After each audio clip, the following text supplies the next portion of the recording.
আমারে বলতেছে একটা কুপ্রস্তাব দিতেছে, উনি আমার চাপড়াইয়া ধরে। পুত্রবধূ যেন শ্বশুরের কাছে এরকম নির্যাতিত না হয়। আমি একটা ভিডিও রেকর্ড করি। তখন ভিডিওটা আমি দেখলাম, দেখার পরে নিজেই স্তব্ধ হয়েছে। আমি আমার বাবার বিচার চাচ্ছি না, চাচ্ছি একজন অপরাধীর বিচার। শ্বশুর বাড়িতে যায় এরকম লাঞ্ছনা না হয়।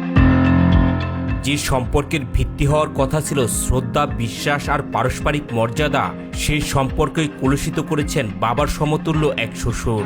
স্বামী বাড়ির বাইরে থাকলেই পুত্রবধূকে অনৈতিক সম্পর্কের প্রস্তাব দিতেন বলে অভিযোগ। আর সেই প্রস্তাবে রাজি না হওয়ায় শারীরিক ও মানসিক নির্যাতনের শিকার হতে হয়েছে এই গৃহবধূকে। অভিযোগ ঘিরে এলাকা জুড়ে সৃষ্টি হয়েছে তীব্র চাঞ্চল্য। কি ঘটেছিল সেই পরিবারের ভিতরে, কি বলছেন ভুক্তভোগী ও তার স্বামী? তখন ওনার কথাতে আমি রাজি হই নাই। তখন ওনারা বলছে আমি যে আপনি তো আমার বাবার সমতুল্য, আমার বাবাই, তাহলে আপনি এই কথাটা কিভাবে বলতে পারেন? এই কথা বলার সঙ্গে সঙ্গে উনি আমার জাবরায়া ধরে। যখন জাবরায়া ধরে তখন ওনার কাছ থেকে ছুটার জন্য আমি অনেকেও করি। ভুক্তভোগী এই গৃহবধূর অভিযোগ, তার শ্বশুর একদিন তার বাসায় বেড়াতে আসেন।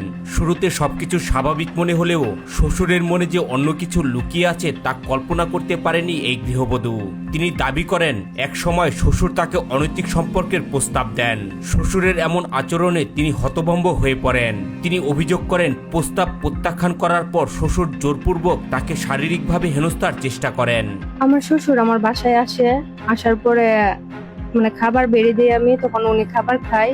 খাবার খাওয়ার পরে উনি বৈশা আমার বলতেছে একটা কুপ্রস্তাব দিতেছে।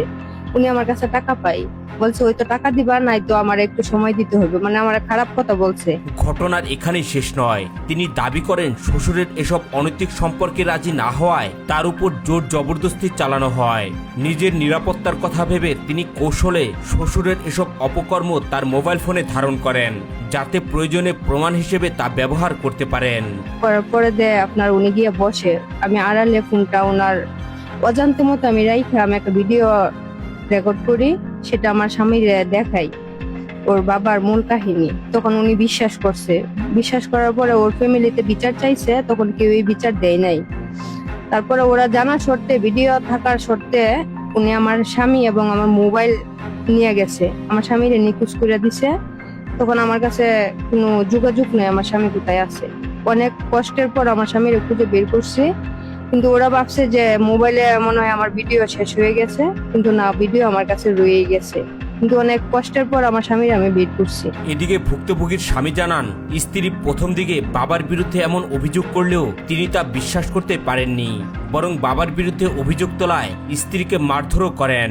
ঘটনা ঘটেছিল, আমি বাসায় আসি, বাসায় আসলে আমার ওয়াইফকে বলতেছে তোমার বাবা এই বিষয়। তখন আমি ওয়াইফকে এই বিষয়ে বললে কি মানে আমার মতো বাবার কথা বললে, তখন আমি ওয়াইফকে মারধর করছি। কিন্তু পরদিনই স্ত্রীর মোবাইলে ধারণ করা ভিডিও দেখার পর তার সব ধারণা বদলে যায়। তিনি বলেন সেই ভিডিও দেখে যেন তার মাথায় আকাশ ভেঙে পড়ে। আমি অফিসে চলে যাই, এর পরের দিন আবার আসি। আসলে তুমি যখন বিশ্বাস করবাই না, তাহলে তোমাকে আমি একটা ভিডিও দেখাই, দেখো তোমার বাবার বিচারটা তুমি করো। তখন ভিডিওটা আমি দেখলাম, দেখার পরে নিজেই স্তব্ধ হয়েছে। যেই দেখে ভিডিওটা আমার শরীরের রুম্বা হারিয়ে গেছে, তখন আর আমি তারও কিছু বলতে পারতেছি, বাবারও কিছু ফোন টোন দেই নাই। তিনি আরো দাবি করেন পুরো বিষয়টি বিচার পাবার আশায় তিনি তার নিজের মাকে জানালে উল্টো তার মা স্বামীর পক্ষই নেন এবং তাকে দোষারোপ করেন। পরে বিষয়টি চাচাকে জানালে চাচা প্রতিবাদ করায় তাকেও বিভিন্নভাবে হুমকি দেওয়া হয় বলে অভিযোগ করেন তিনি। তখন আমার মাকে আমি ফোন দিছি, ফোন দিয়ে বলছি মা আমার উল্টা পাল্টা আর কথা। তখনকার আমার এক চাচা ছিল, চাচারে বলি, চাচা বললে চাচা আমার বাবাকে বলে, চাচা আরে আমার বাপে হুমকি টুমকি দিচ্ছে, আমাকে হুমকি দিচ্ছে। ভুক্তভোগীর স্বামীর দাবি যে মোবাইল ফোনে ঘটনাটির ভিডিও ধারণ করা হয়েছিল সেটি ছিনিয়ে নেওয়ার জন্য অভিযুক্ত ব্যক্তি কয়েকজনকে দিয়ে একাধিকবার চেষ্টা চালান। আমার মোবাইলটা ছিনতাই করার লাগে লোক লাগাইছে, আমাকে নিখোঁজ করে বলে এই আগামী মাসের 23 তারিখে। নিখোঁজ করার পরে অনেক টর্চারিং চলে, বসাও বলার মতো না ভাই। তবে যে ভিডিওটা আমি দেখলাম, দেখার পরে বাবার বিচারটা আমি চাচ্ছি না, চাইবো কিভাবে, মানুষের ইজ্জতের একটা বিষয় আছে। তখন আমি ভুক্তভোগী হয়ে আমি অনেক সবাইকে জানালে বিচার আমি কোনো জায়গায় পাই না। নিজের স্ত্রীর সঙ্গে ঘটে যাওয়া ঘটনার বিচার দাবি করে তিনি বলেন এটি শুধু তার পরিবারের বিষয় নয়, যদি এমন ঘটনার সঠিক বিচার না হয় তাহলে সমাজে আত্মীয়তার সবচেয়ে পবিত্র সম্পর্কগুলোর প্রতি মানুষের বিশ্বাস নষ্ট হয়ে যাবে। অবশ্যই লাস্টে বাধ্য হয়ে আমি মিডিয়ার কাছে প্রকাশ করতে চাচ্ছি, মিডিয়ার কাছে এটাই প্রকাশ করতে চাচ্ছি যেন সে যে কাজটা করেছে, আমি একজন দেশের নাগরিক হিসাবে বলতে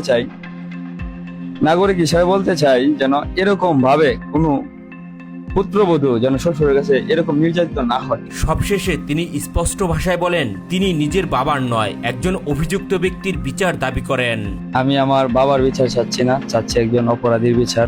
এখন আপনাদের সকলের কাছে আমার একটাই আবদার, আমার শ্বশুরের সূক্ষ্ম বিচার চাই, যাতে কোনো নারী শ্বশুর বাড়িতে যায় এরকম লাঞ্ছনা না হয়।